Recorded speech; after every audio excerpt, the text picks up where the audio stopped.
Hey everyone, today we have this exponential equation exercise to solve. As we can see, we have 25 to the power square root of x minus 124 times 5 to the power square root of x equal to 125. First of all, in this type of equation, what we do is, let's look. We have 5 to the power square root of x and we have 25 here. What makes us conclude that 25 is the perfect square of 5? So I can write 25 like this, 5 to the power 2 square root of x minus 124 times 5 to the power square root of x. This 125 can come this side, negative, and that side is left with 0. These two can be written 5 to the power square root of x all squared minus, and this expression. Now, this looks like a quadratic equation. So we can let 5 to the power square root of x being equal to any variable. I like t. For example, to be equal to t. Now what we do, we will have t squared minus 124t minus plus, or minus, sorry, 125 equal to 0. So to solve this quadratic equation, it's just looking and find two numbers that multiplying each other is minus 125, and they add up to minus 124. Definitely, we will have t plus 1 times t minus 125.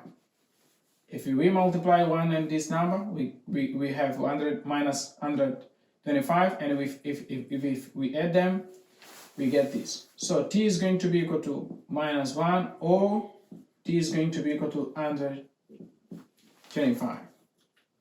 So we were not given the equation in t, we were given in x. So we have to go back where we left to substitute the value of t. So for t equal to minus 1, we will have 5 to the power square root of x being equal to minus 1. When we discussed initially, when we were starting, we said that the base cannot be negative here. So there is no solution. There is no way we can write minus 1 in the base of 5 or even apply logarithms. So we conclude there is no solution here. Now for t equal to 125, we have 5 to the power square root of x equal to 125.